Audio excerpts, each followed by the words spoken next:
Nebraska is hosting yet another big-time recruiting weekend today. A bunch of surprise four-star prospects who weren't expected to visit Lincoln ended up making the trip last second. So in today's video, I'm going to go over every single player who's currently on campus, who these guys are, what they bring to the table, everything you need to know, and more. And then I'm going to give you an exclusive update on five-star quarterback Trae Taylor, the man himself.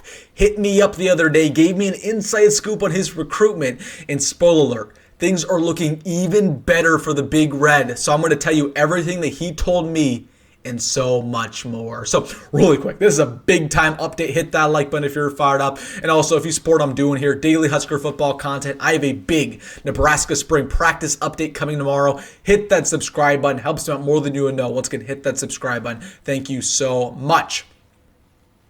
But without further ado, let's get into it, going over this massive Nebraska recruiting update, talking about guys who are on campus this weekend who weren't expected to make the visit, and then the back half of this video, an exclusive update on Trae Taylor, what he personally told me, what's going on with his recruitment. So let's just get things started with Nebraska's huge recruiting weekend. A bunch of big-time prospects who weren't expected to visit ended up getting on campus. I want to get things started with arguably the most coveted wide receiver that Nebraska is going after in this class. Four-star, 6'4" target at that wideout spot, Ryan Mosley, coming out of Carrollton, Georgia. Jump ball machine. We already know how it is. Super athletic, super dynamic, can go up and get any single pass. Super long arms. Now, he visited Nebraska at the start of February. He's penned down an official visit for June. He wasn't expected to make a visit in between the two until he announced late last night that he will be taking the trip today and tomorrow to Lincoln. So Ryan Mosley giving Nebraska yet another look. And that's the best indicator for the Huskers. If these guys keep coming back for visit after visit, that tells you that they're interested. Now, he's down to basically four schools: Nebraska, Texas A&M, Georgia, and South Carolina. I think really it's down to Nebraska, South Carolina, Texas A&M. I think Georgia's kind of slacking off in this process. So I like where Nebraska stands when it comes to Ryan Mosley. And a couple other things I like too. He's friends with Jabari Brady, who visited last weekend. I think that may or may not be a package deal. And also, Deion Raiola has been very pivotal in peer recruiting Ryan Mosley. Let's give Deion Raiola his flowers. He's been peer recruiting a lot, not only with Ryan Mosley, Jabari Brady, but he was peer recruiting Dawson Merritt. When we talked with Dawson Merritt on the channel last fall, that was one guy that he mentioned was peer recruiting him really hard. So listen, he's doing a really good job as Nebraska's quarterback commit in this class. Ryan Mosley on campus as we speak. Hopefully, Nebraska becomes the favorite in his recruiting process because, again, he's a big-time target you can put all over the field. Second wide receiver who is on campus this weekend, Nayland Scott, making his highly anticipated trip to Lincoln. This has been on the schedule for a couple weeks now. Another guy coming out of Georgia, four-star according to 24/7 Sports Composite, 6'2", 200 pounds. Kind of a do-it-all, Janiran Bonner type receiver. Both of those guys are Georgia four-star receivers. But just like Janiran Bonner, you can put him all over the field: slot, wide receiver X, wide receiver Z. He has really, really good speed, good athleticism, great catch radius, can go up and pretty much get any jump ball as you would expect. He's a very physical wide receiver. He can block. So I like Nayland Scott's game a lot. Nebraska is very high up on his list right now. You got Arizona State in there. You got a couple really good offers from Michigan. You got Auburn in there. So Nayland Scott expected to visit once again for an official in June. But this is I believe his first real visit to Nebraska. And he's a guy that Nebraska they've really wanted since Nicole Shorts got in town. So kind of a do-it-all receiver, very physical guy coming out of Georgia. Would watch out for Mr. Nayland Scott currently on campus.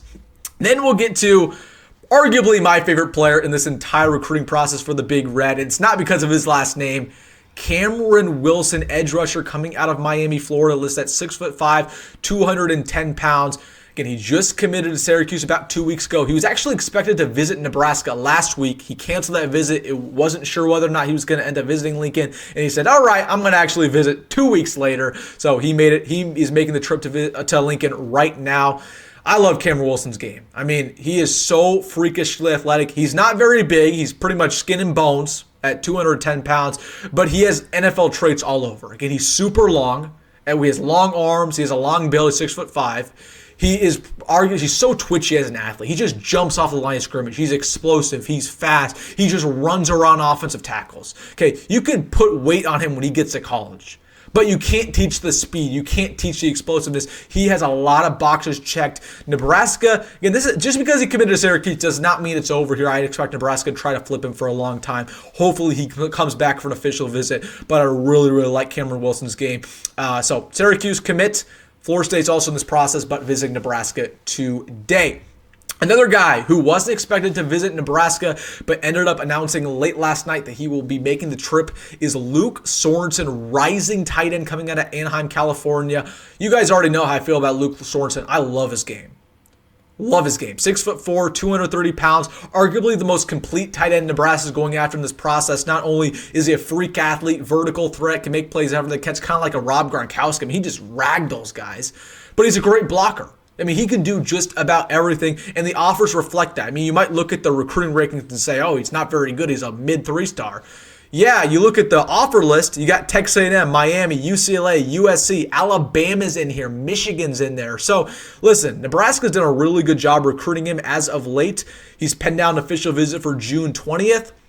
Would watch out for Luke Sorensen. He's arguably my favorite prospect Nebraska's going after at that tight end spot in this class. A couple guys I want to get to before we talk about Trae Taylor. Jace Reynolds is visiting Nebraska this weekend, coming out of Elkhorn North. One of the only players in the state of Nebraska that Nebraska's actually offered. He's expected to commit to Nebraska pretty quickly here. Again, I like Jace Reynolds' game. I see what the staff likes about him. He's twitchy. He's athletic. You could put him at edge rush. You could put him at middle. Do I like him enough to offer him like the staff offered him? I don't know. Nebraska's been so selective in the state of Nebraska. It's crazy to me how they offer him and they didn't offer some of these other guys. But Jace Reynolds, I mean, the staff sees something in him. He's going to commit to Nebraska pretty quickly here, but he's visiting Nebraska this weekend. One last guy before we talk about Trae Taylor. This is Cameron Wagner coming out of Illinois in the 2027 class. He is a top 100 offensive tackle, 6'6", 280. Nebraska's been going to work in the class of 2027, specifically in the offensive line department. This is the third week in a row that they're hosting a top 100 offensive lineman in that class. So, say what you want about Donnie Raiola, man. He's been doing a really good job in the recruiting field as of recently, and they're trying to build a really good offensive line for a potential quarterback in the 2027 class. Let's talk about Trae Taylor. So I made an update about Trae Taylor earlier this week, and I said that he moved up his recruitment to May 1st. It was originally in June, and I felt really, really good about Nebraska's odds. I said it's down to Nebraska and Michigan. I was wrong. Michigan is no longer in this process. He dropped them from his top four. The top four officially is Nebraska, LSU, Illinois, and Texas A&M. And Trae Taylor, the man himself, hit me up the other day. Again, he hit me up. I didn't hit him up. He DM'd me on Twitter, followed me back. I think he may or might not have saw my video. And he basically told me a little bit, kind of an inside scoop, why he dropped Michigan, where Nebraska stands, and another school that's in the mix that you wouldn't expect. So, talking about Michigan really quickly, he liked Michigan. He always liked Michigan. But they were kind of forcing him to commit. They wanted him to commit earlier in the process. They're trying to be very aggressive in this class, and they kind of just mutually parted ways. He didn't want to commit that early. He didn't want to commit back in March, back in February when they wanted him to sign the dotted line. So he said, you know what? It's just not going to happen. You're kind of rushing me here. We're going to move in our separate entities. So Michigan's recruiting other quarterbacks. Trae Taylor just kind of felt pressured by Michigan. That's just kind of how it is. A lot of teams just want to solidify their quarterback early in the class, and if they don't solidify their guy, they're going to go to a different player. So that's why Michigan's no longer in it. I don't want to reveal everything that he told me, right, because some of it's confidential, but just know this, I really like where Nebraska stands, but there's a team that I would watch out for that's arguably the favorite alongside the Huskers, that's LSU.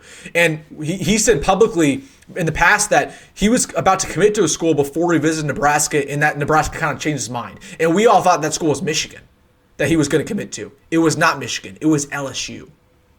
He said that LSU really, really rocked him, that he has a really good relationship with a member of that coaching staff, probably better than any other coach that's recruiting him. So from what me and Trae Taylor talked about, I think LSU is the one school you got to watch out for.